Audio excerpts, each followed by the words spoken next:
minuto para reflexionar.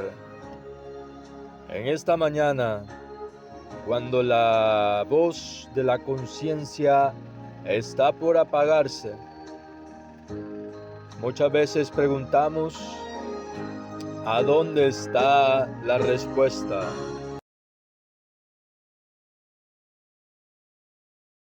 Ok, antes, antes de empezar, me gustaría inclinarme para tener para de oración, para que sea Dios quien nos ayude a comprender ahora en esta tarde.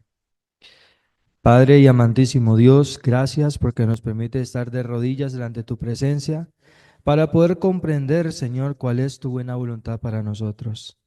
Ahora vamos a intentar, Señor, introducir el tema preparado o el mensaje y ayúdanos, Señor, a que podamos captar el mensaje, que no sea un tema más, sino que abra nuestro entendimiento para poder afianzarnos en tu palabra. En el nombre de Jesús, amén. Para esta tarde noche lleva por título Dos grandes bioquímicos en guerra. Dos grandes bioquímicos en guerra. Aloncito, ¿qué es un bioquímico? Todavía no. Un bioquímico se puede decir que es un doctor en química. Es alguien que trabaja en los laboratorios haciendo los experimentos más grandes. Entonces, acá hemos titulado, ¿verdad? Como está en pantalla también, dos grandes bioquímicos en guerra, porque desde los inicios siempre ha existido un solo Dios verdadero. Eso tenemos que tenerlo claro en nuestra mente, que siempre ha existido un solo Dios verdadero. Pe-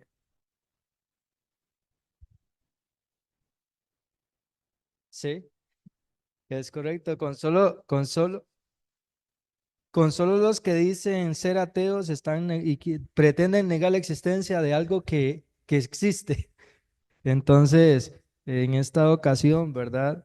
Quiero llevar nuestra mente en esa dirección, pero antes de eso, quiero que vayamos a Juan, capítulo 8, versículo 44. Juan 8, 44.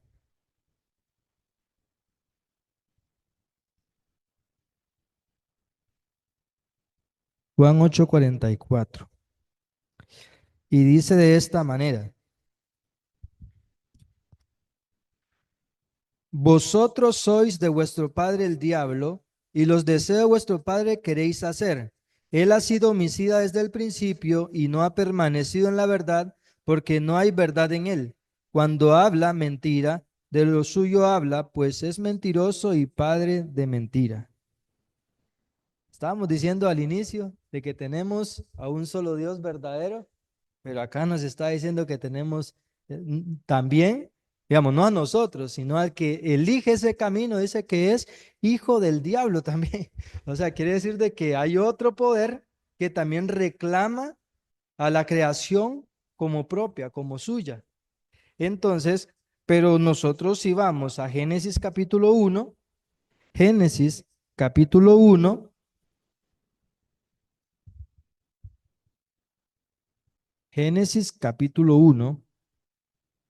versículo 27, dice de esta manera: Y creó Dios al hombre a su imagen, a imagen de Dios lo creó, varón y hembra los creó. Entonces vemos acá el otro bioquímico. El principal es Dios, el gran bioquímico, ¿verdad? Que Él creó, dice, al hombre a su imagen, conforme a su semejanza, dice que varón y hembra los creó. Si el enemigo reclama a los suyos, ¿y cómo los hace? Dice primero, porque es mentiroso. El que practica la mentira dice que se vuelve hijo del diablo. También dice que el que practica la mentira. Satanás ha introducido la teoría de que el hombre si quiere ser mujer puede ser mujer y que la mujer si quiere ser hombre puede ser hombre. Y eso es el principio de la mentira, porque al principio dice que Dios lo creó varón y hembra. Entonces vemos de que hay formas de que nosotros podemos definir a qué bioquímico queremos parecernos. Porque algo importante que el bioquímico trabaja sobre las cosas ya creadas. El bioquímico trabaja y evalúa las bacterias que ya existen. El químico evalúa el material con que se hicieron las cosas ya creadas. Pero en el principio creó Dios todo lo que nosotros conocemos. Este otro bioquímico que dice estar en guerra, recordemos de que el bioquímico es el que es capaz de investigar, de dar ciencia. Dios tiene la mayor capacidad de ciencia. Porque Dios dice que en el principio era el verbo y el verbo era con Dios y el verbo estaba con Dios y todo lo que existe por él subsiste. Entonces tenemos al creador y al bioquímico que entra en guerra, que es Satanás, tratando de reclamar algo que no le pertenece, sino que viene usurpando lo que ya está creado, queriendo darle una nueva idea a lo creado. Entonces vemos acá cómo ese conflicto se presenta a través de estos dos ejemplos, pero vamos a ver el Salmo 139, Salmos capítulo 139, versículo 1.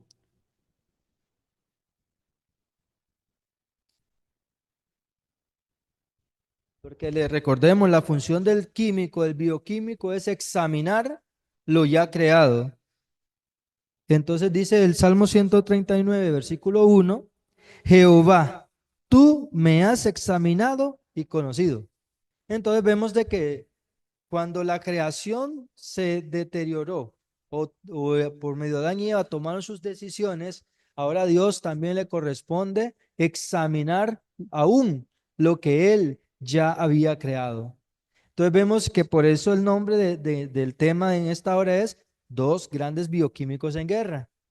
Porque Satanás tiene la capacidad de convencer al ser humano y desfigurar la imagen que Dios puso en él. Entonces es un gran bioquímico también, que trabaja sobre lo creado, que lo examina y le da un matiz del cual Dios no ha establecido. Entonces es un gran bioquímico como Dios acá, que está examinando, dice el rey David, dice Jehová, tú me has examinado y conocido. Vemos el papel de Dios en este escenario también como un bioquímica que entra para poder evaluar, para poder rescatar al hombre en el terreno que Satanás ha comenzado a crear en esta humanidad deteriorada. Veamos el versículo 13 del mismo 139 y dice así, tú formaste mis entrañas, me hiciste en el vientre de mi madre. Entonces vemos de que acá no solamente es el bioquímico, sino de que también sigue siendo el creador, porque Satanás puede deformar, pero Dios forma. Satanás puede desfigurar toda la naturaleza, pero Dios controla la naturaleza. Vemos de que por eso es de que este conflicto o estos dos bioquímicos están en guerra. No porque Dios haya entrado en guerra con Satanás, sino que Satanás dice que el misterio de la iniquidad consiste en que cómo se originó el mal en un ser perfecto en el cielo, no tiene explicación. Tratar de explicarlo dice que equivaldría a justificar su existencia y no hay explicación.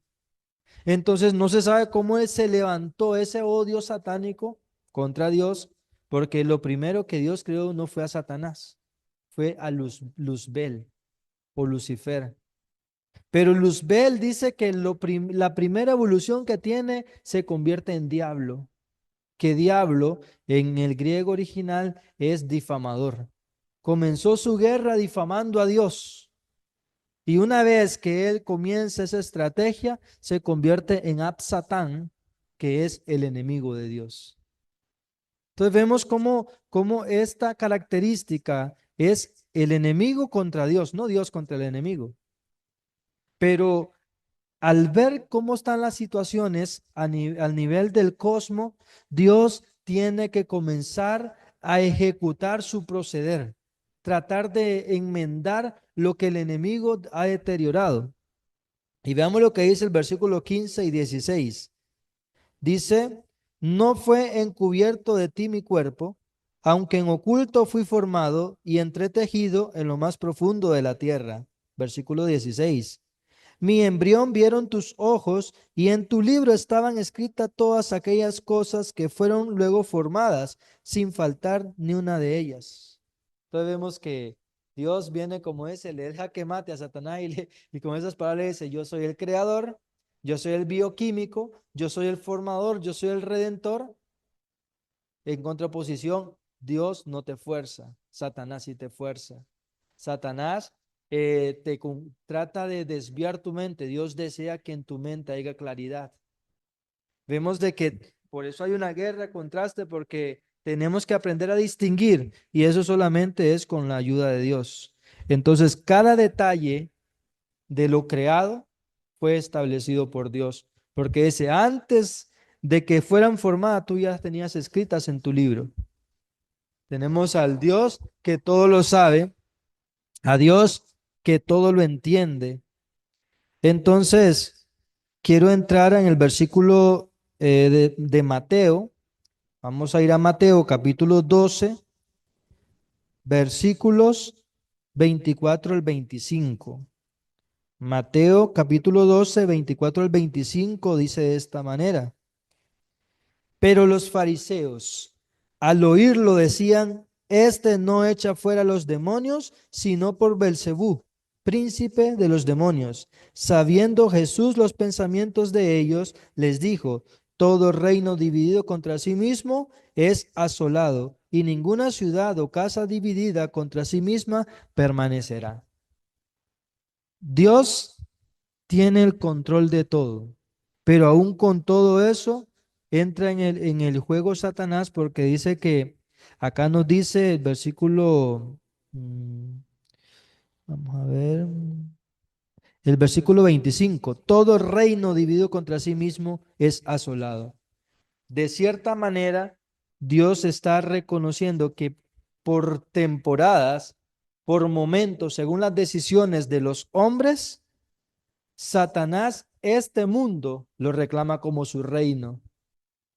Y acá Dios le dice, este reino, porque Satán le dice que le acusaban de que Jesús echaba a los demonios por el nombre de Belcebú o Satanás. Pero vemos de que Dios afirma y le dice que no, porque no se pueden confabular ni echarse entre sí. Entonces, acá quiero abrir un poco el bosquejo y quiero que presentarle unas imágenes acá, una, una cita inspirada.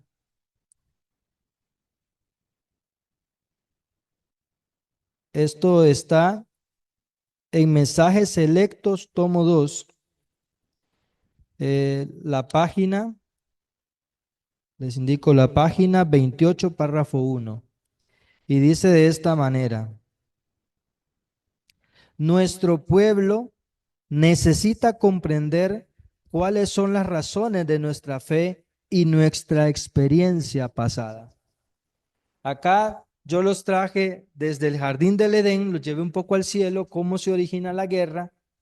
Y esta guerra no se limitó al cielo, sino que dice Apocalipsis, hay de los moradores de la tierra, porque el diablo ha descendido con grande ira, sabiendo que le queda poco tiempo. Entonces, la guerra se ha trasladado al cielo y recordemos de que una forma de ser hijo de Satanás es la mentira. Y Satanás eso le ha funcionado desde el inicio, desde el cielo, diciendo que el reino de Dios era un Dios o un reino que no se podía vivir, un Dios un Dios tirano que no podía obedecerse. Entonces vemos acá que se traslada del cielo a la tierra y comienza con la mentira. Dios le dice, el día que comas del fruto morirás. Y Satanás comienza su mentira, dice, no morirás. Entonces vemos de que la mentira siempre ha sido su ciclo de engaños y engaños y engaños. Pero acá nos dice la sierva del Señor que nuestro pueblo necesita comprender cuáles son las razones de nuestra fe y nuestra experiencia pasada. Eso va mucho en la doctrina que nosotros aceptamos en las enseñanzas que nosotros defendemos, saber dar razón de nuestra fe, por qué nosotros lo creemos. Como que le pregunto a hermana Miriam, ¿por qué usted viene a la iglesia? Porque quiere salvarse, pero la iglesia, los cultos nos salvan. Es Dios y la experiencia que usted tenga en su hogar, la experiencia que usted tenga en la calle, con los que la rodean y todo, cada uno de nosotros de la misma manera. Si a usted le dicen por qué usted se reúne los sábados,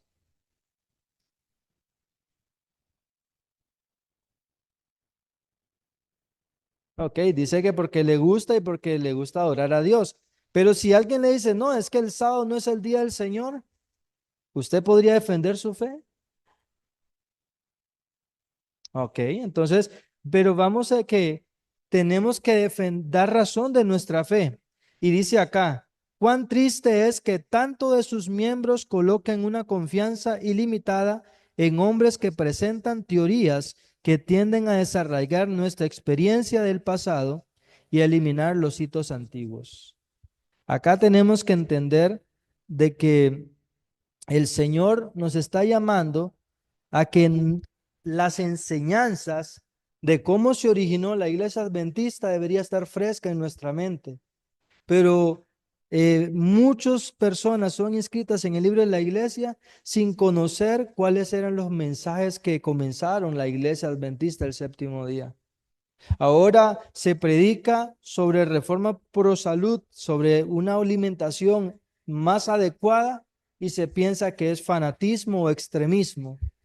Cuando de Génesis 1:29 dice que Dios le dio al hombre toda planta, toda hierba que da semilla, todo árbol que da fruto y que ese era su alimento.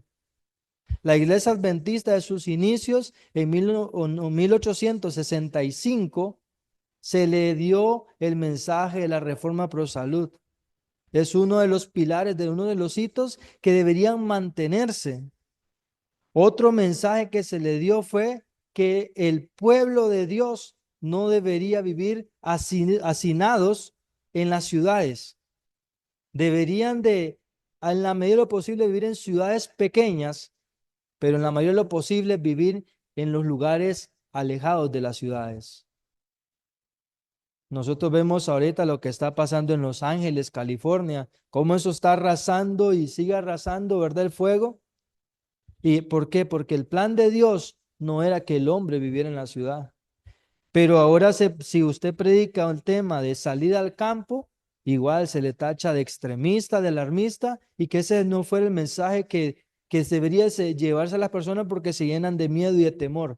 Cuando es el mensaje como la iglesia adventista se formó en sus primeros días. Dice la sierva del Señor que deberíamos estudiar la iglesia adventista en sus primeros 50 años. Y no es de que esa iglesia era perfecta. Desde los primeros simientes hubo conflictos, hubo divisiones, perdón, de las cuales tuvieron sus luchas. Pero esos mensajes fueron los que formaron la iglesia adventista del séptimo día. Y ahora se deja de predicar esos temas. Dice, necesitamos instar a todos que se coloquen sus lentes espirituales y a que unjan sus ojos para que vean claramente y disciernan los verdaderos pilares de la fe.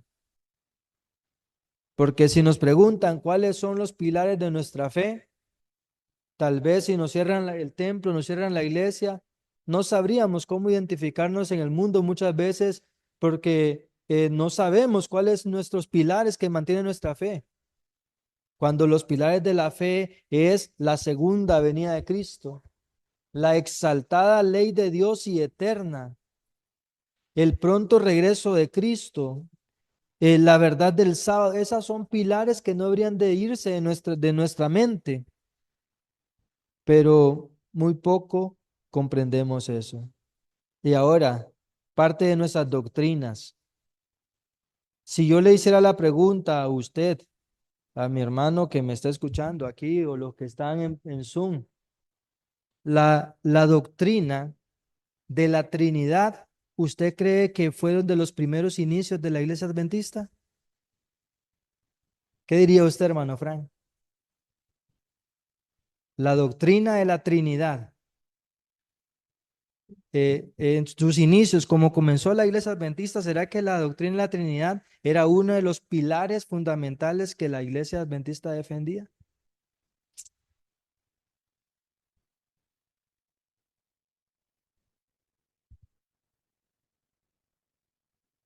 ¿No lo he visto así? Ok. Y usted, mi hermana Marianela, me gustaría saber su punto de vista. ¿Usted cree que la doctrina de la Trinidad fue uno de de los hitos primeros que comenzó en la iglesia adventista? Pues yo diría que sí. Yo recuerdo de lo que sé de historia denominacional era que ellos eh, estudiaban profundamente la Biblia y no se movían de un versículo a otro hasta entenderlo. Y yo creo que tal vez ese estudio los llevó a entender eso. Yo creo que sí, pero bueno, ahí lo dejo para que usted nos explique. Vea la información que tenemos acá. La Iglesia Adventista del Séptimo Día introdujo oficialmente la doctrina de la Trinidad en el año 1980. Sin embargo, la aceptación de esta doctrina fue un proceso gradual que comenzó en la década de 1890 y se extendió hasta 1910. Mientras la hermana White vivía, esa doctrina no se había aceptado dentro de la Iglesia Adventista. A pesar de que estaban, dice de 1980, ya estaba tratándose el tema. 1910 dice que estaba comenzando a tener su auge, pero la hermana White muere en 1915 y la doctrina de la Trinidad se introdujo en 1980 oficialmente. No es originaria de la iglesia adventista. La, dice, según lo que se relata en 1892, la Biblia Student Library fue la primera publicación adventista en hacer una referencia positiva a la Trinidad. En 1897, Elena de White publicó el artículo Cristo, el dador de la vida, en el periódico Sign of the Time. En 1898 se publicó el libro Deseado de toda la gente. En este libro, White abordó con mayor claridad la divinidad de Cristo y la personalidad del Espíritu Santo, explicando lo que uno podía creer respecto a ese, pero el concepto, la palabra como tal, la palabra Trinidad, en la iglesia adventista se oficializó en 1980. Entonces, yo no quiero entrar en ese tema, pero lo que trato habría muchos puntos más, pero yo lo que trato de decir es de que, por eso la hermana White dice que recomienda, tenemos que estudiar los 50 primeros años de la iglesia adventista, que eso eran los primeros hitos inconmovibles de la fe que venía formándose. Pero ahora, repito, hay muchos hermanos que entran a la iglesia, es cierto, se van formando poco a poco, pero ya en los púlpitos se escuchan la parábola del buen sembrador, la parábola de la oveja perdida, y sí, son los mensajes cristocéntricos que nos ayudan a equilibrar nuestra vida, pero la formación de puntos vitales de esta magnitud muy poco se aborda y se piensa que la iglesia, que lo que se predica muchas veces en los púlpitos, esa es la iglesia adventista. Pero por eso es de que yo hacía la mención acá, lo que dice la hermana acá.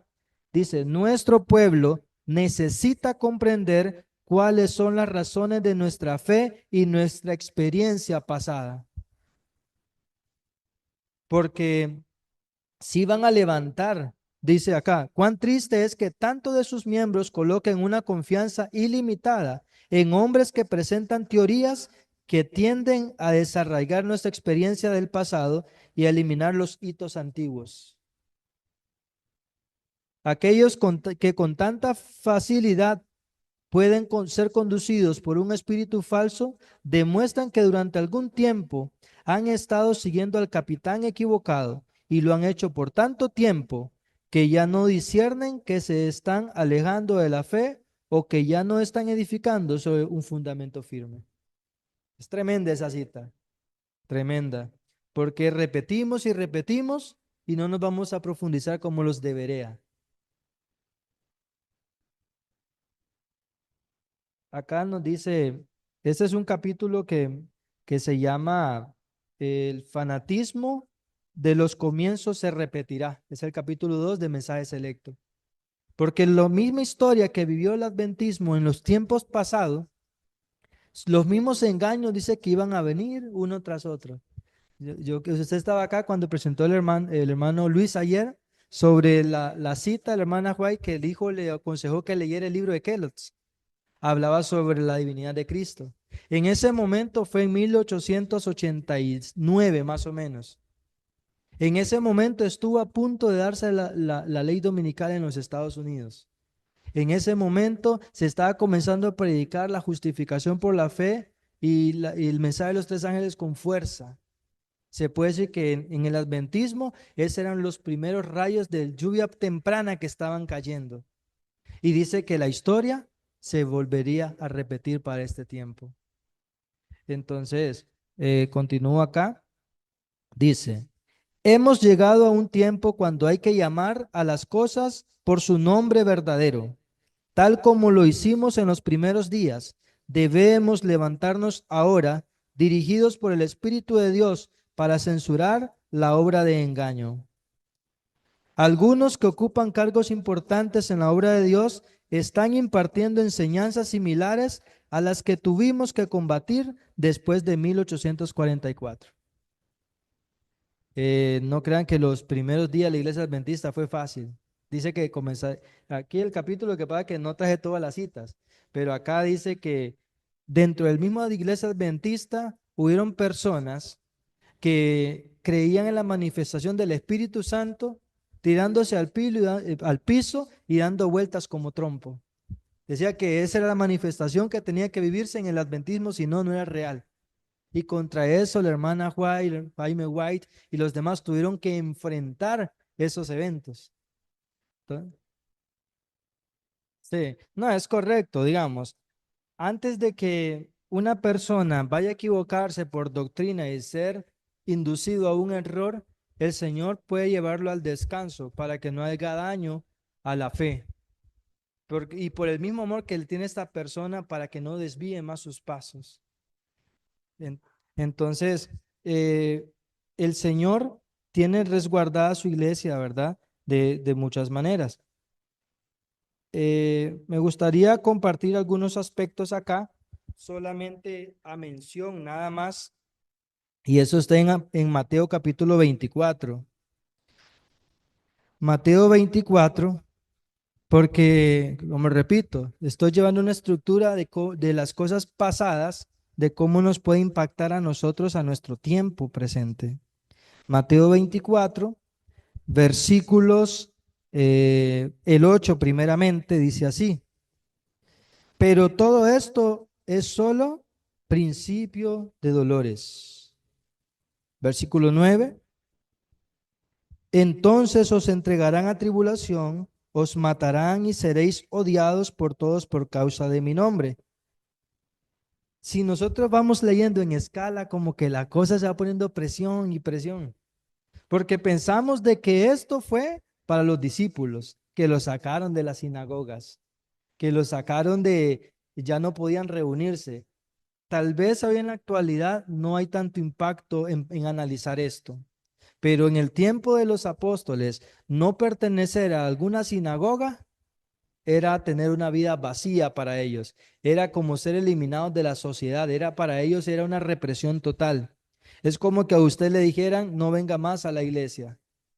Muchas veces usted se queda en la casa por razones que sea y usted, es su decisión, pero usted tener el deseo de reunirse y que a usted le digan no puede entrar, no puede venir, eso es, como dicen, un balde de agua fría para todas las personas. O no lo compara así, esto de estado de fe es de familia, como por ejemplo que usted vaya donde su familia, usted quiere ver a su familia y lo rechacen. El mismo rechazo es el mismo grado de la fe. Entonces, muchos al verse en esa situación, vea lo que dice el versículo 9. Entonces os entregarán a tribulación y os matarán y seréis odiados por todos por causa de mí. Versículo 10. Muchos tropezarán entonces y se entregarán unos a otros y unos a otros odiarán. No solamente termina siendo expulsado, termina dañándose su corazón tanto que más bien ahora se vuelve también un perseguidor. Termina siendo engañado de cierta forma. Versículo 11.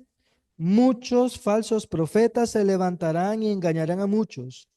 Y por haberse multiplicado la maldad, el amor de muchos se enfriará.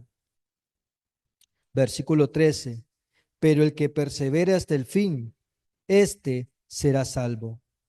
Versículo 14. Y será predicado este evangelio del reino a todo el mundo para testimonio a todas las naciones, y entonces vendrá el fin. Este versículo 14, cuando dice testimonio, la palabra es martireos, que es martirio, sufrir. Entonces dice que este evangelio es necesario que se predique de esta manera, siendo expulsado, siendo perseguido, pero esto es para dar testimonio del amor de Dios a las demás naciones, porque el versículo 12 decía que por haberse multiplicado la maldad, el amor de muchos se enfriaría.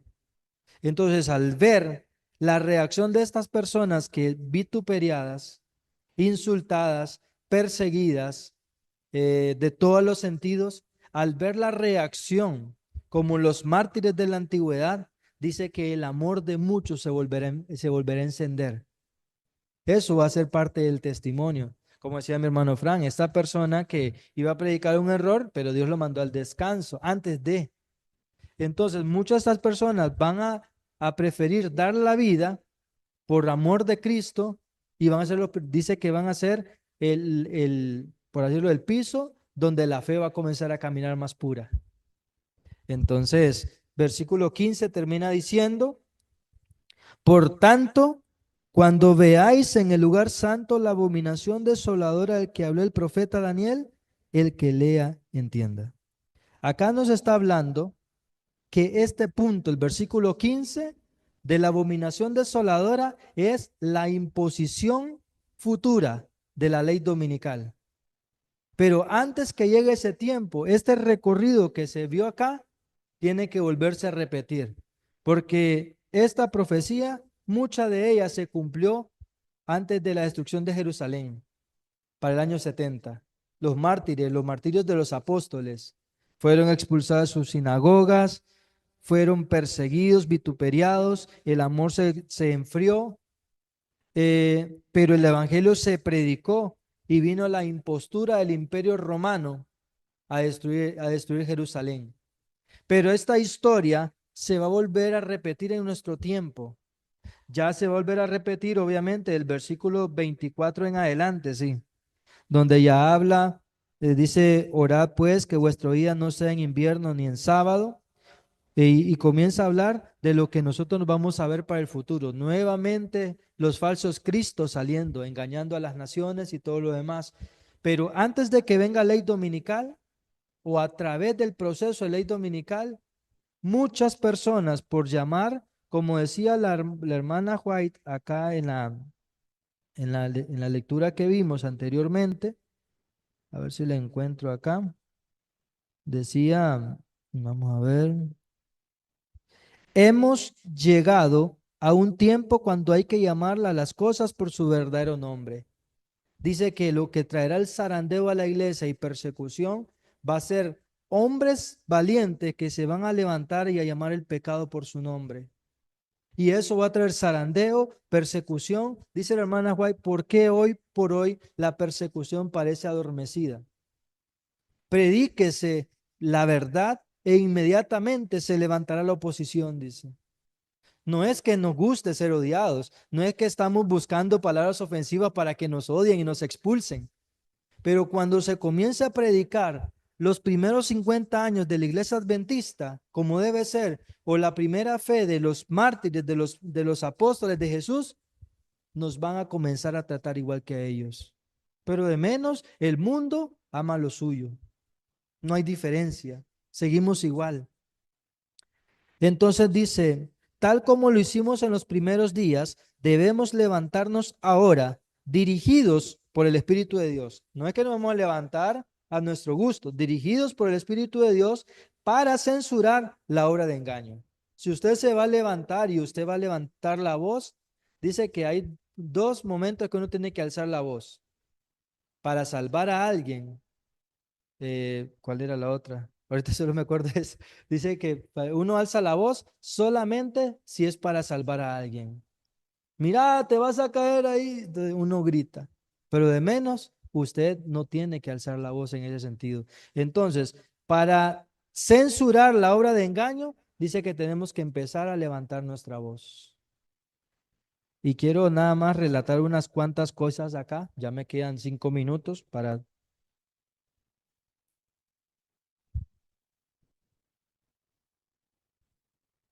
Ajá, es correcto.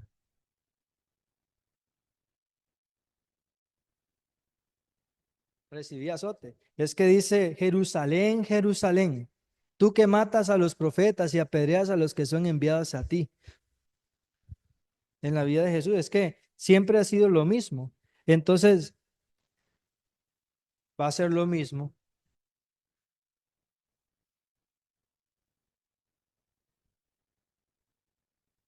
Es correcto, porque apostasía es apartarse de la verdad que usted una vez creyó. Verdad, no apartarse de cualquier conocimiento. Porque muchos dicen que si me aparto de esto, me estoy apostatando. No, pero si es mentira lo que has creído durante mucho tiempo, el volverte de eso no es apostatar, es salir del error. Entonces, este libro que se llama De la ciudad al campo, se titula Los juicios de Dios son inminentes. Existen razones por las que ni deberíamos edificar en las ciudades. Sobre ella pronto caerán los juicios de Dios. Aquí no nos está diciendo de una alarma, hermano, sálgase para el campo. Yo no le estoy diciendo eso. Pero si nosotros vemos la raíz, existen razones por las que ni deberíamos edificar en las ciudades. No se está diciendo que salgamos, no, que no habíamos de edificar ni siquiera allí. Si nos vamos al principio sólido, nos está diciendo que vivir en las ciudades corremos peligro. Sobre ella pronto caerán los juicios de Dios. Falta poco para que las grandes ciudades sean barridas, de manera que todos deben ser amonestados acerca de la inminencia de estas calamidades. Es correcto, no, ya va a ver la cita que viene ahorita. Oh, si el pueblo de Dios comprendiera la sentencia de destrucción que pende sobre millares de ciudades entregadas ahora a la idolatría.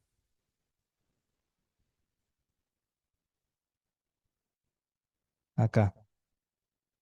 Este es el mismo libro de la ciudad al campo, pero dice, el título es Dios procura despertar a la gente. Estando en Loma Linda, California, el 16 de abril de 1906, California, lo que se está ahorita incendiando, pasó delante de mí una de las más asombrosas escenas. En una visión de la noche yo estaba sobre una altura desde donde veía las casas sacudirse como el viento sacude los juncos. Los edificios grandes y pequeños se derrumbaban. Los sitios de recreo, los teatros, hoteles y palacios suntuosos eran conmovidos y derribados. Muchas vidas eran destruidas y los lamentos de los heridos y aterrorizados llenaban el espacio. Los ángeles destructores enviados por Dios estaban obrando. Un simple toque y los edificios construidos tan sólidamente que los hombres lo tenían por resguardados de todo peligro, quedaban reducidos a un montón de escombros. Ninguna seguridad había en parte alguna. Era como si la paciencia de Dios se había agotado y hubiese llegado el día del juicio. Acá, ahora me escuchaba una prédica de Oliver Coronado y estaba mencionando algunas de las casas. Una de 7 millones de dólares, 8 millones. La de Ben Affleck, un actor, valía 20 millones. ¿Usted cree que si uno, cuando construye una casita, le ponen un plano, que la tubería contra incendio sea la apropiada, que las salidas de emergencia, ¿usted cree que 20 millones no iban a tener alarmas contra incendio, cosas que los privaban. Pero dice que estos hombres pensaban que esas casas eran indestructibles, pero se reducían a la nada. Entonces dice, declaró que el Señor ha fijado un tiempo cuando su ira castigará a los transgresores por su persistente menoscabo de su ley. El ángel que estaba a mi lado declaró que la soberanía de Dios, el carácter sagrado de su ley, deben ser manifestados a los que rehúsan obstinadamente obedecer al Rey de Reyes. Los que prefieren quedar infieles habrán de ser heridos por los juicios misericordiosos a fin de que, si fuera posible, lleguen a percatarse de la culpabilidad de su conducta. El Señor no es que quiere castigar, dice que el Señor iniciará su obra extraña, su extraña obra, porque castigar no es, no es el objetivo del Señor. Dios desea que su pueblo se arrepienta, que su pueblo vuelva a recabar en las sendas antiguas y se acuerde cuál es nuestra misión, porque dice en Mateo 5:12 que si la sal pierde su sabor, de nada vendrá a ser. Termino en esta hora con la siguiente cita que nos lleva en nuestra mente. 1 Corintios 10:12 al 15. Solo leo corrido. Dice así, 12 al 15. Porque el que piensa estar firme, mire que no caiga. No os ha sobrevenido ninguna prueba que no sea humana, pero fiel es Dios, que no os dejará ser probado más de lo que podéis resistir, sino que dará también justamente con la prueba la salida, para que podáis soportarla. Por tanto, amados míos, huid de la idolatría. Como a sensatos hablo, juzgad por vosotros mismos lo que digo. Cada uno juzgue, cada uno valore, cada uno vea si estoy hablando mentiras o si el Señor está dando sus últimas advertencias a este mundo que perece.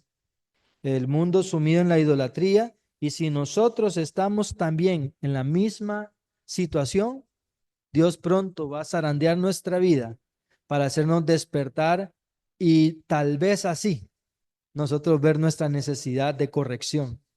Porque dentro de la iglesia, nosotros tal vez llegamos a tener una cierta afinidad y ¿cómo le puedo explicar? Sentimiento de que todo está bien. Pero le pedimos al Señor de que no es de que vamos a comenzar como la iglesia católica, golpeándonos el pecho, que estoy haciendo mal, estoy haciendo mal. No, no. El mismo Espíritu nos va a mostrar a nosotros en qué podemos mejorar. No pensemos en qué estamos mal. Pensemos cómo podemos mejorar. Ese debe ser nuestro objetivo. Mejorar, mejorar, mejorar. Que el Señor nos bendiga en esta hora y que Él nos muestre si este mensaje de la salida al campo que comenzó a predicarse desde que la iglesia adventista fue formada, que nuestro ideal no era vivir en las ciudades, no era edificar en las ciudades. Así la reforma pro salud, una mejor alimentación, es parte de nuestro mensaje. ¿Será que vamos a despreciar estos mensajes o lo vamos a atesorar como un llamado de Dios para nuestra vida? Cada uno, ¿verdad? Valore y que el Señor sea quien nos acompañe en esta hora. Vamos a orar para quedar despedidos. Sí, hermano. Claro, vamos a unir la oración al hermano Eliezer también. Padre nuestro que estás en los cielos, santo y glorificado sea tu nombre. En esta hora te doy gracias, Padre, porque nos has permitido venir a tu casa de oración. Ahora ayúdanos a entender que hay dos grandes bioquímicos que están en guerra, uno que quiere mostrarnos vida eterna y otros que quiere conducirnos a muerte eterna. Ayúdanos a que podamos abrir nuestros ojos y podamos ver lo que tú quieres que veamos. Te ruego por el hermano Eliezer, Señor, y su salud, por mi hermana Damaris de igual manera. Tú sabes, Señor, por qué necesidad tienen ellos. Ayúdales, socórrelos y defiende nuestra causa, Padre. En el nombre de Jesús. Amén. Buenas noches, mis hermanos de Zoom. Que el Señor les bendiga.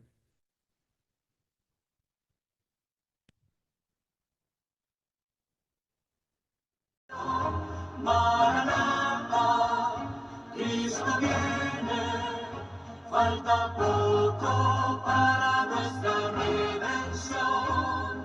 Maranatha,